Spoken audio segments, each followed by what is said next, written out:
Hello friends, good evening. कैसे हैं आप सब? रियली फिट एंड फाइन होंगे। तो आज मैं आप लोगों के सामने लेकर आई हूँ गर्मी में 5 जुगाड़ू बहू का घास का ठंडा ससुराल।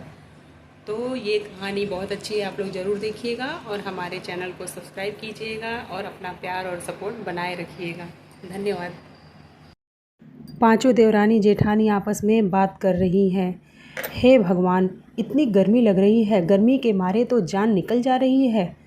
हम अभी 2-4 दिन में ही इतने ज़्यादा परेशान हो गए हैं और अभी तो गर्मी बढ़ रही है, उसका क्या करेंगे? इस बार भी हम फिर से कूलर नहीं ले सके।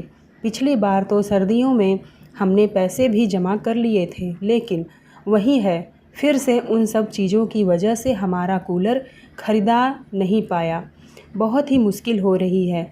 अरे कूलर तो छोड़ो, हम पंखा तक नहीं खरीद पा रहे हैं। अपने पतियों को इस बारे में कुछ बोल भी नहीं सकते, लेकिन हमें कुछ तो करना चाहिए। इतना बड़ा परिवार है हमारा, कब तक ऐसे ही गर्मी में गुजारा करेंगे? ऊपर से घर भी पूरे दिन तपता रहता है, छत भी इतनी ख़राब हो गई है, समझ नहीं आता क्या करें। सभी आपस में बातें करती हैं। घर में पांचों बहू गर्मी से बेहाल हो रही थी और वह चाहती थी कि उनके घर में कोई कूलर आए, लेकिन आखिर पैसे जमा करने के बाद भी उनके घर में कूलर नहीं आ पा रहा। ऐसा क्या है? जल्दी ही आगे पता लगेगा। शांति अपनी पड़ोसन सहेलियों के पास आती है और वह बोलती है, कसम से बहुत गर्मी हो रही है ना, घर जाकर तो मैं कूलर के आगे लेटने वाली हूँ।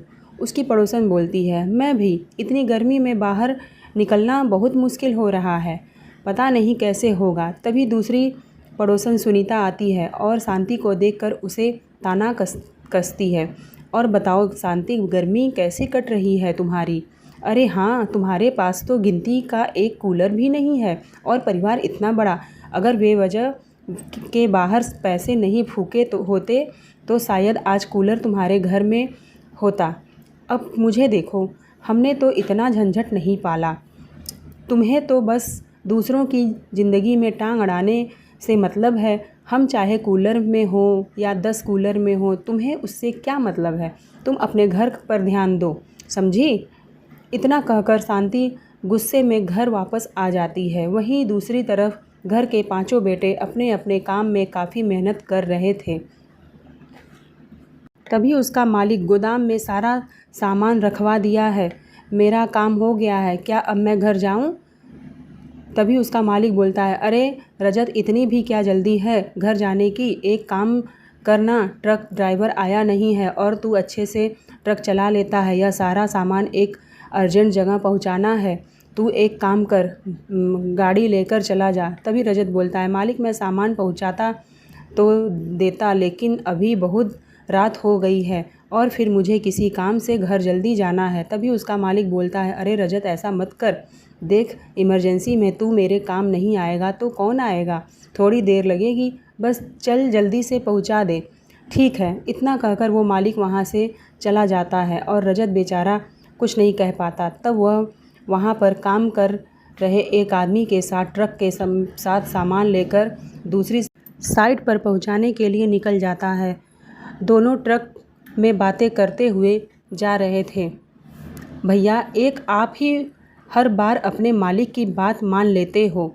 यह मीठी चोरी की तरह आपसे एक्स्ट्रा काम करवा लेता है और आपके कभी कोई पैसे भी नहीं देता है। अब मैं क्या कर सकता हूँ? रजत बोलता है, मुझे कोई ठीक से काम भी नहीं आता, इतना पढ़ा लिखा नहीं हूँ ना। यहाँ पर सैलरी थोड़ी ठीक मिल जाती है और पहले की तरह मजबूरी नहीं करनी पड़ती, इसलिए बस सब बर्दाश्त कर लेता हूँ। अरे किसी ने सही कहा है, मजबूरी में इंसान को क्या क्या नहीं बर्दाश्त करना पड़ता है, लेकिन फिर भी हमें इतना ज़्यादा नहीं सहना चाहिए भैया। इस तरह दोनों बात करते हुए पहुंच जाते हैं और वहीं दूसरी तरफ घर पर बाकी सदस्य सब घर आ गए थे।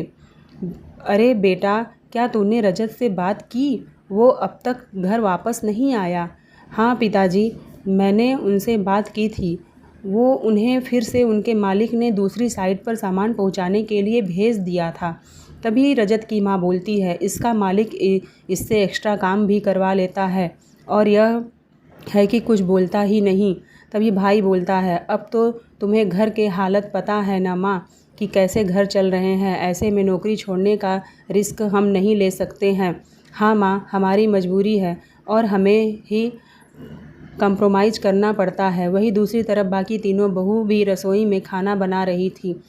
कितने ज़्यादा पसीने आ रहे हैं, बाप रे! इतनी गर्मी है, इतनी गर्मी में कैसे कोई रह सकता है। और चूल्हे के सामने बैठकर तो हम पूरी तरीके से पक रहे हैं और बहुत ज़्यादा हालत ख़राब हो रही है। ऐसे में वही तो ऊपर से रसोई इस घर के एकदम कोने में बनी हुई है और यहाँ पर कोई एग्जॉस्ट भी नहीं लगा हुआ है। बहुत बुरा हाल है। फाइनली खाना बनाने वाला, चलो जल्दी से सबको परोसते हैं और थोड़ी देर कूलर के सामने बैठते हैं। सबके लिए खाना लाया जाता है और सब साथ बैठकर खाना खाते हैं। लेकिन पूरे घर में सिर्फ एक ही कूलर था और वह भी काफ़ी कम हवा दे रहा था। सबको बहुत गर्मी लग रही थी। तभी उसकी बेटी बोलती है, बड़ी मम्मी मुझे बहुत गर्मी लग रही है, कूलर की हवा तो यहाँ तक आ ही नहीं रही है। तब उसकी माँ बोलती है, अब बेटा बेचारा कूलर भी कहाँ कहाँ तक हवा देगा, उसके सामने बैठेंगे तो ही हवा आएगा। कोई बात नहीं, तो मैं हाथ पंखे से तुम्हें हवा कर देती हूँ। इस तरह सब गर्मी से तो परेशान हो रहे थे और बहुएं बच्चों को हाथ पंखे कर रही थी। थोड़ी देर बाद रजत भी घर वापस आ जाता है और उसे भी खाना दिया जाता है। तभी उसकी पत्नी बोलती है, आज भी आपको आने में देर हो गई। तब रजत बोलता है, क्या करूं, आज भी सामान दूसरी जगह पहुंचाने के लिए बोल दिया गया था। एक तनख्वाह में तो 2 काम करवा रहा है वो। इन लोगों का तो ऐसा ही होता है, कुछ कह भी नहीं सकते, मजबूरी है। पहले ही तो इतने सारे खर्चे हैं, अगर पैसे नहीं आएंगे तो बाकी के खर्चे कैसे निकालेंगे। वहीं दूसरी तरफ बाकी बहुएं बाहर आंगन में बर्तन धो लेती हैं और बर्तन धोने के बाद सब अपने अपने कमरों में सोने के लिए चली जाती हैं। 2 बहुएं एक कमरे में सोई थी और 2 बहुएं दूसरे कमरे में, लेकिन उन्हें उस कमरे में गर्मी लग रही थी।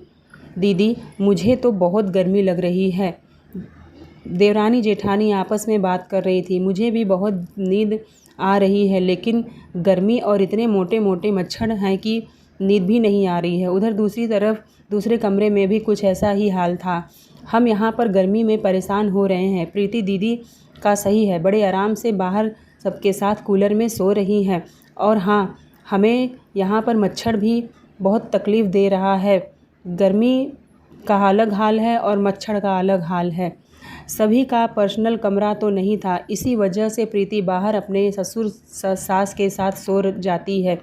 उतने बीच में पर्दा लगाया हुआ था और दूसरी तरफ उसके सास ससुर सो रहे थे और पर्दे के इस तरफ नंद और प्रीति दोनों बच्चों के साथ सो रहे थे। अगले दिन सुबह इस बारे में बात चलती है, हमें भी बाहर कूलर लगाकर सोना चाहिए। अंदर तो हमें भी बहुत नींद आती है, लेकिन बहुत मच्छर काटता है और बहुत गर्मी लगती है और रात को ठीक से सोने को भी नहीं मिलता। दिन भर हम लोग काम करते हैं, हमारे हालात इतने ख़राब हो गए हैं। प्रीति तो आराम से बाहर कूलर में सो जाती है और हम सब गर्मी में सड़ते हैं। आराम से कहाँ सोती हूँ, क्या करूँ, मैं कूलर के आगे सोती हूँ। मम्मी पापा जी भी तो होते हैं। मैं पर्दा लगाकर जुगाड़ू करके दूसरी साइड कोने में सो जाती हूँ। उसके बाद थोड़ा सा गर्मी होता है माहौल। आज हम अपने पतियों से बात करेंगे कि कूलर या पंखे को लेकर सब इंतज़ाम करना होगा, वरना ऐसे तो हम गर्मी में बिल्कुल नहीं रह सकते। अब पूरा दिन पांचों घर का काम करते हैं और घर भी चारों तरफ से पूरे तरीके से भट्ठी की तरह तप रहा था। इसकी वजह से सबके पसीने की वजह से हालत ख़राब हो रही थी, इसलिए थोड़ा सा जुगाड़ करती है। पहले तो सीमा सबके लिए ठंडे पानी का शरबत बनाकर लाती है। लो जल्दी से गोंद गदीरे की शरबत पी लो, थोड़ा सा अच्छा लगेगा, वरना तो शरीर ऐसे ही उबलता रहेगा। सब शरबत पी लेते हैं और सबको बहुत अच्छा लगता है। इसकी वजह से शरीर में थोड़ी सी ठंडक आती है। वहीं दूसरी तरफ बाकी सब ने गीली चुन्नी को शरीर पर लपेट लिया था ताकि थोड़ा सा गर्मी से राहत मिल सके।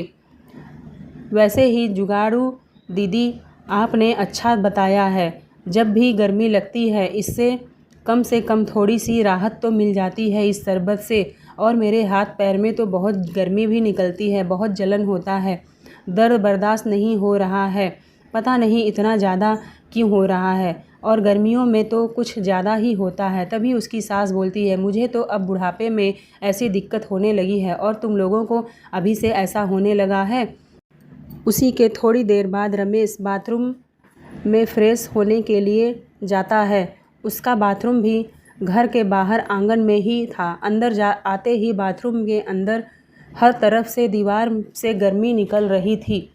तभी वह बोलता है, अरे बाप रे, बाथरूम में आने में इसीलिए भी डर लगता है। चारों तरफ से तो आग का भभका निकल रहा है। यहाँ बैठे रहना भी कितना मुश्किल है, खतरों के खिलाड़ी से कम नहीं है। रमेश थोड़ी देर बाद बाथरूम से बाहर निकलता है और उसका चेहरा लाल हो जाता है। अंदर जाकर कूलर के सामने बैठता है तो बोलता है, अब थोड़ा आराम मिल रहा है, अच्छा लग रहा है, वरना वहाँ पर तो हालत ख़राब हो जाती है।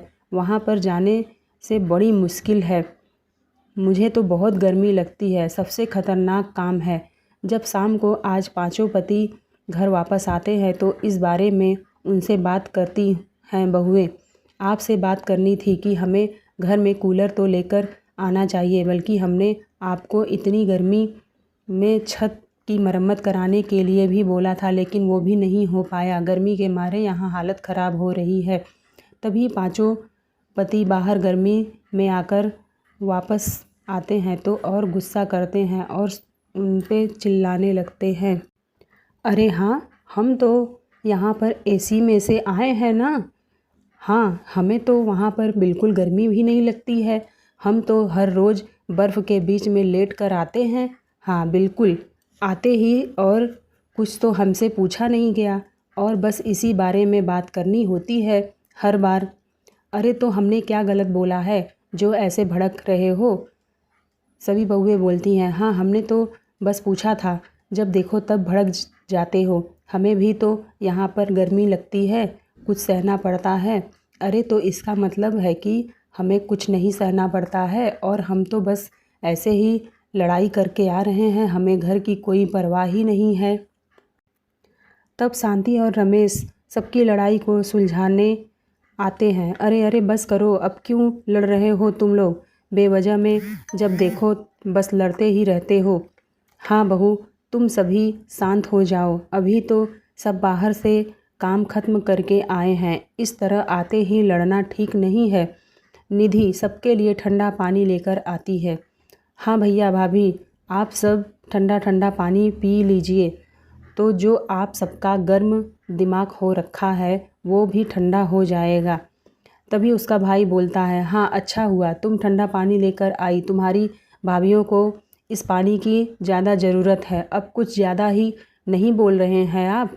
हम इस तरह घर में खट्टी मीठी टकराल चलती ही रहती है। बहुत ज़्यादा गर्मी लगने की वजह से आज रात को सभी हाल में ही कूलर के नीचे सो जाते हैं। चारपाई लगाने पर चारपाई पर घर के सारे मर्द और ससुराल में सभी औरतें ज़मीन पर बिस्तर लगाकर सो जाती हैं। चलो अंदर से तो कम से कम आज थोड़ा ठीक लग रहा है, बाहर सोने में यहाँ पे उतना गर्मी नहीं लग रही है। कुछ दिन बाद जब पांचों भाई की सैलरी आती है तो गिन चुनकर सब थोड़े से पैसे ही देते हैं। इसी में सबको महीने का खर्च निकालना होगा। इस बार खर्चा कुछ ज़्यादा ही बढ़ गया है। इतना कहकर रोहन वहाँ से चला जाता है और उसके बाद पांचों बहुएं आपस में बात करती हैं कि इस महीने तो इन्होंने घर खर्ची के लिए भी पैसे कम दिए हैं, ऐसे में तो घर का खर्चा निकालना बहुत मुश्किल हो जाएगा। हाँ आपने बिल्कुल सही कहा, ऐसे में तो हम कूलर ख़रीदने के बारे में बिल्कुल भी नहीं सोच सकते हैं। हाँ उन्होंने कहा कि गर्मी बहुत ज़्यादा हो रही है, इसलिए वहाँ का भी खर्चा ज़्यादा ही बढ़ गया है। यहाँ पर भी पंखे कूलर का बिल आता है और वहाँ तो इससे ज़्यादा ही बिल आता है। वहीं दूसरी तरफ पांचों भाई जब काम पर जा रहे थे तो रास्ते में मुझे तो बड़ी चिंता सता रही है, ऐसे ही चलता रहा तो घर का खर्चा कैसे चलेगा? हम उनके लिए कूलर भी नहीं खरीद पा रहे हैं। हाँ, हमें लगता है कि इस बार शायद हम थोड़े पैसे बचा लेंगे, लेकिन उधर से बच्चों का भी खर्चा बहुत बढ़ गया है। कोई बात नहीं भैया, आप दोनों इतनी चिंता मत कीजिए, हम सब कुछ मिलकर बाँट कर लेंगे। रात को सब साथ में कूलर के नीचे सो जाते हैं, लेकिन दिन में तो बहुओं को गर्मी में पूरा दिन काम करना पड़ता था और साथ में चूल्हे पर भी खाना बनाना पड़ता था। प्रीति जब चूल्हे पर खाना बना रही थी तो पसीने के मारे उसकी हालत ख़राब हो रही थी। साड़ी के पल्लू से वह बार बार पसीने पोंछ रही थी। आज तो पता नहीं कुछ अजीब सा लग रहा है, बड़ी बेचैनी हो रही है। सब कुछ इस गर्मी की वजह से हो रहा है दीदी, अब हम कैसे क्या करें। खाना बनाने के बाद प्रीति जैसे ही खड़ी होती है तो उसके चक्कर आने लगते हैं। रोशनी जल्दी से सब कुछ छोड़कर उसे पकड़ लेती है और सभी घर वालों को बुलाती है। दीदी, मम्मी, सब जल्दी इधर आइए, देखिए प्रीति दीदी को क्या हो गया है। तब दौड़कर सब भागकर आते हैं और डॉक्टर को बुलाया जाता है। डॉक्टर प्रीति को चेक करते हैं तो कहते हैं कि देखिए, बहुत ज़्यादा गर्मी होने की वजह से इनका बीपी लो हो गया है, इसलिए ऐसा हुआ है। गर्मी में खासकर इन्हें थोड़ा सा ध्यान रखने की ज़रूरत है। इतना कहकर डॉक्टर वहाँ से चला जाता है और अब बाकी सबको भी बहुत चिंता हो जाती है। तभी उसकी सास बोलती है, इतनी गर्मी में तो हमारा हाल बेहाल हो जाएगा, ऐसे में तो हम बाकी की गर्मी कैसे निकालेंगे। सही कहा मम्मी जी आपने, एक तो पहले ही हमारे पैरों में इतनी गर्मी निकलती है और उसमें इतना दर्द रहता है, और ऊपर से हमने कूलर लाने की बात की तो वो हमें मुश्किल से चिल्लाने लगे और कूलर भी नहीं लाया। पूरा बजट ही ख़राब हो गया है। गर्मी से बचने के लिए हमें कुछ जुगाड़ करने चाहिए। अब जैसे देखो, पानी को ठंडा करने के लिए हमने मटके पर बोरी लगाकर उसे ठंडा किया। गीला कपड़ा करके भी हम कई बार अपनी गर्मी को भगाने की कोशिश करते हैं। ऐसे ही हमें घर को भी ठंडा करने के लिए कुछ करना चाहिए। हम घर को ठंडा कर सकते हैं। मैं समझ रही हूँ कि नेहा तुम किस बारे में बात कह रही हो। तुमने जो घास और मिट्टी के बारे में देखे थे, लेकिन हमारा तो घर पक्का है, क्या ऐसे में यह सब हो पाएगा? हाँ, बिल्कुल हो सकता है। देखो, हमारी छत लेंटर की नहीं है, बल्कि यह गाटर और टुकड़ी की है।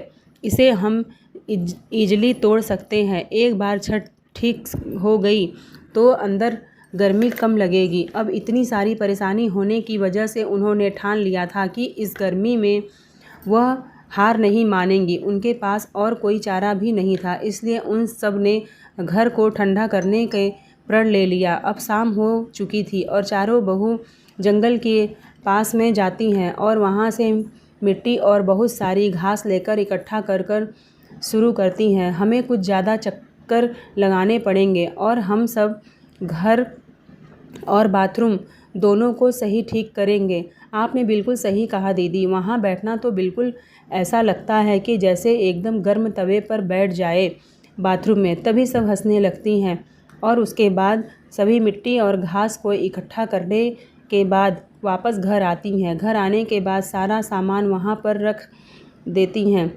आज के लिए इतने चक्कर बहुत है, चलो आज ही थोड़ा बहुत काम शुरू करते हैं। लेकिन छत तोड़ना इतना आसान काम नहीं है, हमें अपने पतियों की मदद लेनी होगी।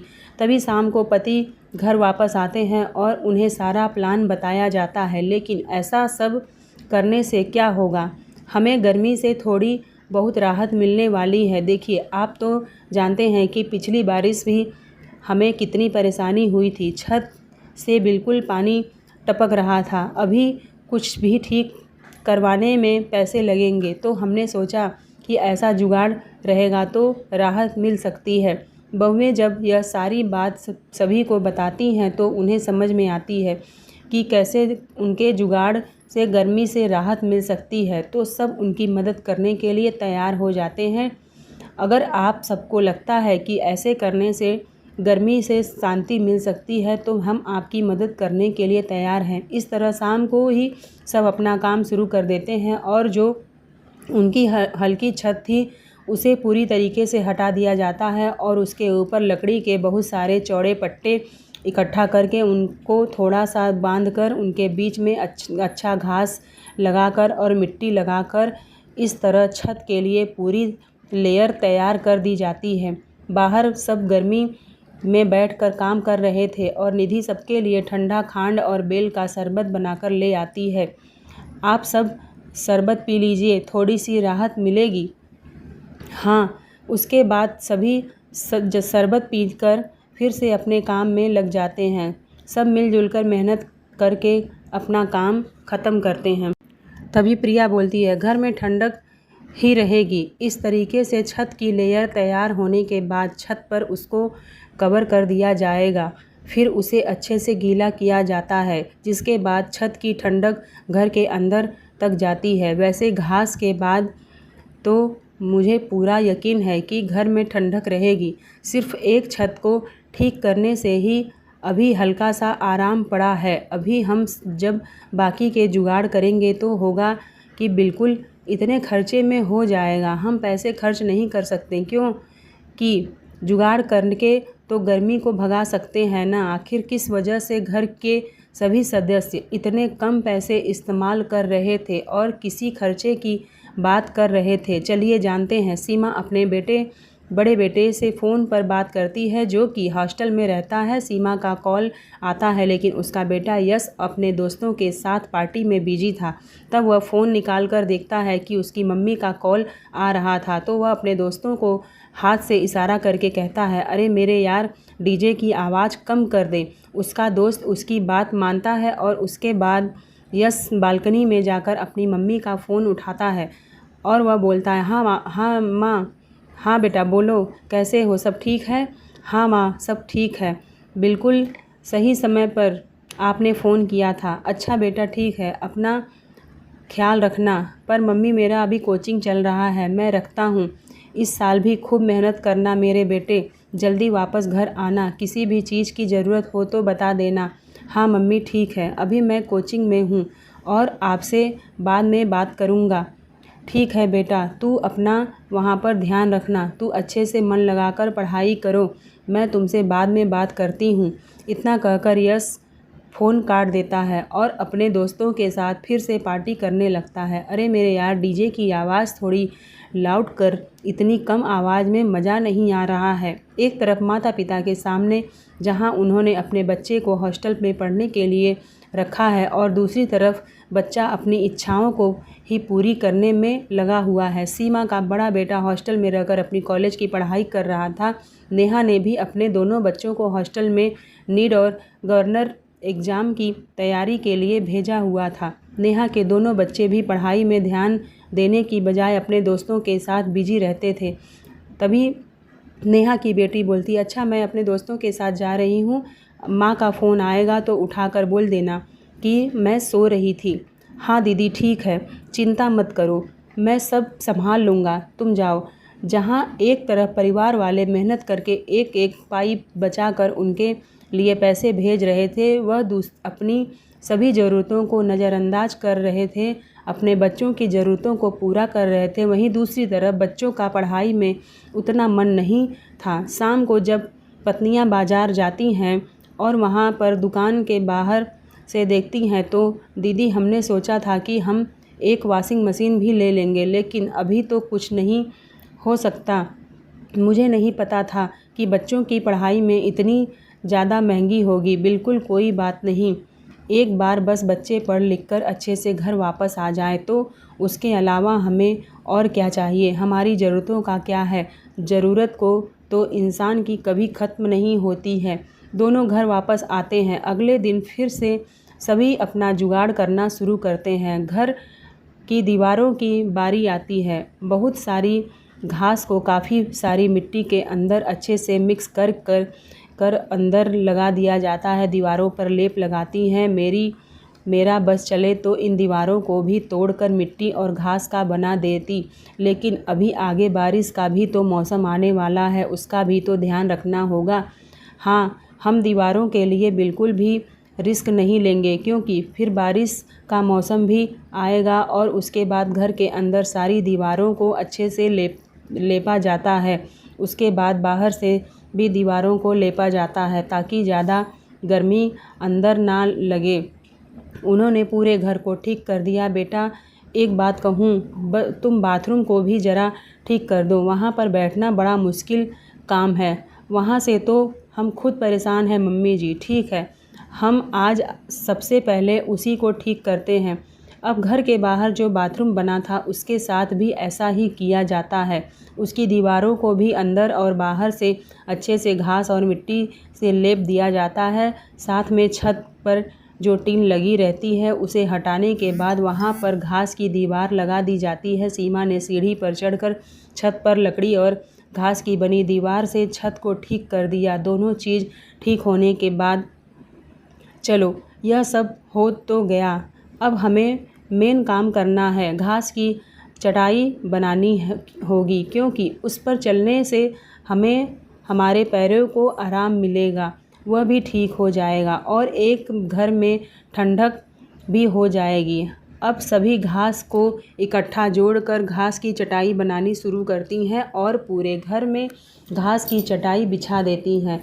इस पर बैठने से पहले हम लोग थोड़ा बहुत इसे गीला भी कर सकते हैं ताकि फिर इसके ऊपर बोरी बिछाकर बैठेंगे तो बहुत अच्छा लगेगा और एकदम ठंडक सा महसूस होगा। चलो खिड़की और दरवाजे का भी जुगाड़ कर लेते हैं क्योंकि वहाँ से तो बहुत तेज़ धूप आती है और ऐसी धूप में बैठना तो बहुत दुश्वार हो जाता है। इस तरह सभी मिलकर खिड़की और दरवाज़ों को भी ठीक करते हैं और वहाँ पर घास की लेयर लगाकर पर्दा बना दिया जाता है ताकि उसे गीला करके वहाँ पर पंखा रख सकें और पूरे घर को एक घास का ठंडा घर बना दिया जाता है। सब कुछ तैयार होने के बाद बेटा ये तुमने बहुत अच्छा किया, कितना ज़्यादा अच्छा लग रहा है घर के अंदर। मम्मी जी अगर हम सब दीवारों और चटाई को अच्छे से गीला कर देंगे और थोड़ी देर के लिए घर को ऐसे ही छोड़ देंगे तो देखना पूरे घर में कितनी ठंडक हो जाएगी। और उन्होंने रात को सोने से पहले ऐसा ही किया, सब चीज़ों को अच्छे से गीला कर दिया, छत को भी और घास की चटाई जो घर के अंदर बिछी हुई थी। और थोड़ी देर बाद घास ने सारा पानी सोख लिया और जब सब कुछ थोड़ा थोड़ा सूखा गया तो रात को सभी वहाँ पर बैठते हैं तो उस सबको बहुत अच्छा लगता है। तभी उसका ससुर बोलता है, अरे आप लोगों ने तो बहुत अच्छा कर दिया, कितना ठंडक महसूस हो रहा है। सच कहूँ तो आज पहली बार घर आकर बहुत अच्छा लग रहा है। इतनी ज़्यादा ठंडक का एहसास मुझे कभी नहीं हुआ था। घर आकर बहुत गर्मी लगती थी, एक कूलर में सबको ठंडक पहुंचाना बहुत बड़ा मुश्किल था। हमारे पास तो एक और सरप्राइज़ है पर आप सबके लिए, लेकिन कल मिलेगा। बताइए ना क्या सरप्राइज़ है भाभी, अब तो मुझे रहा नहीं जा रहा है। अरे सरप्राइज़ तो सरप्राइज़ होता है, बताने पर सरप्राइज़ थोड़ी रहेगा। उसके बाद सभी रात को खाना खाकर सो जाते हैं और आज रात को सबको बहुत अच्छी नींद आती है क्योंकि घर में बाकी दिनों की तरह थोड़ी ठंडक महसूस होती है। अगले दिन से पांचों बहू फिर से अपना काम करना शुरू कर देती हैं। बहुएं आज घास का कूलर बना रही थी। पिछले साल की हमारी कूलर की मूर्ति ख़राब हो गई थी तो हमने इसे ठीक करवा रखा था, इसलिए ख़राब हो गई थी। एक घास का कूलर बनाकर देखते हैं, अगर कामयाब हुआ तो एक और बना लेंगे। हाँ दीदी चलो आज अपना काम शुरू करते हैं। तभी आज सभी मिलकर घास का एक कूलर तैयार करती हैं, घास का कूलर बनाती हैं। सबसे पहले घास की पूरी चारों तरफ से बॉडी बना लेती हैं और लकड़ी के चौड़े पट्टे लेकर उन्हें अच्छे से एक स्क्वायर बॉक्स में कस देती हैं और अंदर मोटर लगा देती हैं। मोटर के तार को हमारे पति ही आकर फिक्स करेंगे, ये काम हमसे ना हो पाएगा। चलो अब हम अपना किचन भी तैयार कर देते हैं। ऊपर घास की छत तैयार कर दी थी और वहाँ पर चूल्हा लगा देते हैं। बारिश के मौसम में तो बाहर दिक्कत होगी, इसलिए हमने यह टेम्परेरी रसोई बनाई है। कम से कम बाहर भी खाना बना सकते हैं और इतनी गर्मी नहीं लगेगी। इस तरह सब कुछ तैयार हो जाता है और शाम को पति के आने के बाद मोटर को अच्छे से फिक्स करवा दिया जाता है और इलेक्ट्रिसिटी से अटैच करवाने के बाद जब कूलर चलाकर देखा जाता है तो सब कुछ बहुत अच्छा लगता है। अरे इस कूलर की हवा तो सच में बहुत ठंडी आ रही है। इसकी हवा खाकर तो मज़ा आ गया। हाँ भैया, आप सही कह रहे हैं। सच में यह तो बहुत ही शानदार और लाजवाब है। ऐसा कूलर तो आप लोग एक और बना देना, फिर तो पूरे घर में बहुत ज़्यादा ठंडक हो जाएगी। जहाँ एक तरफ सभी बहू मेहनत कर रही थी, वहीं दूसरी तरफ पति भी उनकी मेहनत को समझ रहे थे। पांचों भाई मिलकर पैसे इकट्ठे करके सबको पढ़ा रहे थे, क्योंकि पहले दोनों बड़े भाई ने अपने 3 छोटे भाइयों को काफ़ी अच्छे से पढ़ाया था और वह सभी खर्चे मिलकर करते थे। लेकिन उन्हें एक बहुत बड़ा झटका लगता है। जब यश हॉस्टल कंप्लीट करके 3 साल बाद घर वापस आता है तो सबको पता चलता है कि वह 3rd ईयर में 2 एग्ज़ाम में फ़ेल हो गया और 2nd ईयर में भी उसका एक पेपर में नंबर कम आया। तभी वह घर आता है। हमने तुम्हें वहाँ पर पढ़ाई करने के लिए भेजा था, ये क्या तुमने किया? 3rd ईयर में भी नंबर तुम्हारा कम आया। ऐसा कुछ हुआ था। हमें तुमसे यह उम्मीद नहीं थी, बिल्कुल नहीं थी। हमने एक एक पाई जोड़कर तुम्हें वहाँ भेजा था ताकि तुम पढ़ लिख कर अपनी ज़िंदगी को कामयाब बना सको, लेकिन तुमने यह क्या किया? सब सुनकर रजत और सीमा को बहुत दुख होता है और बाकी सबको भी बहुत दुख होता है। कोई बात नहीं दीदी, आपको परेशान होने की ज़रूरत नहीं है। इस बार यश एग्ज़ाम देने के बाद सब कुछ ठीक से नंबर लेकर आएगा। बात यहाँ पर चिंता की नहीं है, विश्वासघात की है। इसने हमसे झूठ कहा कि 2nd ईयर में पास हो गया है, लेकिन इसने क्या किया? एक तरफ घर वालों के दिल को ठेस पहुँचती है और दूसरी तरफ यश भी देख रहा था कि घर की क्या हालत हुई है। सभी गर्मी से खुद को बचाने के लिए कितने सारे जुगाड़ किए थे। रमेश यश को समझाता है, बेटा तुम्हें अपने माता पिता से ऐसा झूठ नहीं बोलना चाहिए था। तुम्हें पता है उन्होंने तुम्हारे लिए दिन रात एक कर रखी है। यह पढ़ाई का मौका बार बार नहीं मिलता है। वहीं दूसरी तरफ अब यश के कुछ दोस्त जो अमीर बैकग्राउंड थे और वह यश को पूछते भी नहीं थे और हमेशा अपने नए दोस्तों के साथ पार्टी करने जाते थे और स्टेटस लगाते थे। यह सब देखकर धीरे धीरे यश को रियलाइज़ हो रहा था कि एक पेरेंट्स ही हैं जो हर चीज़ में साथ देते हैं। एक दिन सुनीता शांति के पास घर आती है। मैंने सुना कि यश वापस आ गया है, वो एक पेपर में फ़ेल हो गया है। मैंने तो पहले ही कहा था कि हॉस्टल भेजने की क्या ज़रूरत है, बच्चों को यहाँ नज़रों के सामने ही रखा करो, वही ठीक रहता है। तभी वह बोलती है, मुझे सब पता है कि तुम्हें बहुत खुशी हो रही है यह सब सुनने के बाद, पर तुम्हें क्या लगता है कि तेरी ऐसी काली जुबान की बातें सुनकर मैं दुखी हो जाऊंगी? बिल्कुल नहीं। हमने कभी भी परिस्थितियों से हारना नहीं सीखा है। चली जा यहाँ से। तो मुझे यहाँ रहने की कोई शौक़ भी नहीं है। मैं जा रही हूँ। मैं तो बस बताने आई थी कि पोते की नौकरी लग गई है। ऐसे घर में आकर भी क्या करूँगी? वहाँ जुगाड़ से भी सारा काम होता है। बच्चों के ऊपर फालतू की पढ़ाई के पैसे फूंक रही है। उन्होंने कौन सा तीर मार दिया? सुनीता शांति की देवरानी थी और वह शांति से बहुत चिढ़ती थी, लेकिन उसके बाद तो शांति ने उसे घर से आने से मना कर दिया। यह सब यश ने सुन लिया और अब उसके अंदर की आवाज़ जाग उठी। अब बस बहुत हो गया। मेरी वजह से मेरे माता पिता ने बहुत कुछ सहा है। अब मुझे उनके लिए कुछ करना होगा।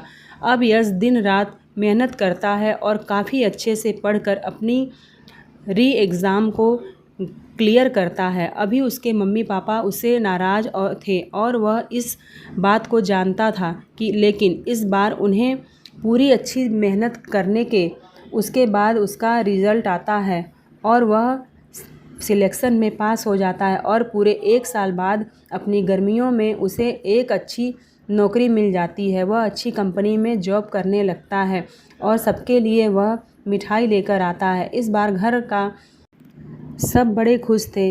यह बात जानने के बाद पूरा परिवार खुश हो जाता है। अरे सच में? सच बोल रहा है तू बेटा? इस बार यह बात झूठ तो नहीं है? अरे नहीं पापा, बिल्कुल झूठ नहीं है। अब आप मेरी बात विश्वास कीजिए। मुझे अपनी गलती का एहसास हो गया है। मैं आगे से ऐसी कोई गलती नहीं करूँगा जिसकी वजह से आप सबको शर्मिंदा होना पड़े। इस बार मैं बहुत मेहनत करूँगा। तरह यश नौकरी पर बहुत मेहनत करता है और आँख में सोनिया को भी साइड में ले जाकर समझाता है, मैं जानता हूँ कि मैं वही भाई हूँ जो तुम्हारी सीक्रेट छुपाने में मदद करता था, लेकिन हमें ऐसा नहीं करना चाहिए। तुम सब देख रहे हो ना कि हमारे मम्मी पापा अपनी हर इच्छा को छोड़कर हमारी सारी इच्छा पूरी कर रहे हैं। उन्होंने अभी नए कपड़े भी नहीं खरीदे और घर की हालत देखो। उन्होंने जुगाड़ करके खुद को गर्मी से बचाने की कोशिश की है, जबकि हमें हॉस्टल में अच्छा कूलर वाला बाथरूम मिलता था। हमें उन्हें धोखा नहीं देना चाहिए। हाँ भैया, मुझे भी ऐसा एहसास हो रहा है। इस बार मैं पूरी मेहनत करूँगा और अपने घर वालों को खुश करूँगा। इस तरह सभी बच्चों को अपनी गलती का एहसास हो जाता है और सब यश अपने छोटे भाई बहन को पूरा ध्यान देता है और उनकी पढ़ाई में भी मदद करता है। जहाँ एक तरफ दोनों भाई बहन भी अब पढ़ाई में काफ़ी अच्छा काम कर रहे थे, तभी देवरानी जेठानी आपस में बात करती हैं, दीदी यह सब दोनों को कितने अच्छे से पढ़ाता है। इस बार उनके नंबर बहुत अच्छे आए हैं। बस रिजल्ट देखने में भी शर्माती थी पहले। मुझे इसी बात की खुशी है कि रजत बेटा बहुत अच्छा काम कर रहा है। और दूसरी तरफ अब यश को अपनी गलती का एहसास हो गया और सैलरी मिलती है तो वह किस्त पर एक एसी ले आता है। और अरे आपने पिछली गर्मियों में इतने जुगाड़ करके हम सबके लिए इतनी मेहनत की, इसलिए मैंने सबसे पहले आप सबके लिए एक अच्छा गिफ्ट लाया हूँ। मुझे अपने पोते पर गर्व है। तुमने बहुत अच्छा काम किया। इस तरह यश ने सभी के लिए एसी लगवाया और आज रात सभी एसी में बैठकर अच्छे से खाना खा रहे थे। एसी की हवा कितनी ज़्यादा अच्छी है, इसकी तो कूलर से भी ज़्यादा ठंडक है मम्मी। सच में यहाँ बैठकर तो बहुत अच्छा लग रहा है। हमने तो बस एक कूलर का सपना देखा था और बेटा तुमने तो हमें एसी की हवा दिला दी। भगवान की कृपा रही पापा, तो आपके आशीर्वाद से अभी मुझे आप सबके लिए और भी कुछ बहुत करना है। आज रात को सभी एसी में आराम से सोते हैं और सबको आज बहुत अच्छी नींद आती है। इस तरह अब उनके एक बेटे की पढ़ाई का खर्च कम हो गया और अब वो अच्छा खासा कमाने भी लगा था। कुछ दिन बाद, तुझे पता है शांति का पोता बहुत बड़ी कंपनी में है और काफ़ी अच्छे पैसे कमाता है। घर वालों के लिए एसी लेकर आया है और बहुत ध्यान रखता है सबका। हाँ, मैं भी सुनी। अच्छी बात है। बेचारी बहुत तकलीफ़ से पढ़ाया था बच्चों को। और दोनों आपस में बात करती हैं। दोस्तों, ये कहानी होती है ख़त्म। और आप लोगों को ये कहानी कैसी लगी मुझे कमेंट करके ज़रूर बताइएगा और मेरे चैनल को सब्सक्राइब कीजिए, लाइक कीजिए, फॉलो कीजिए। धन्यवाद।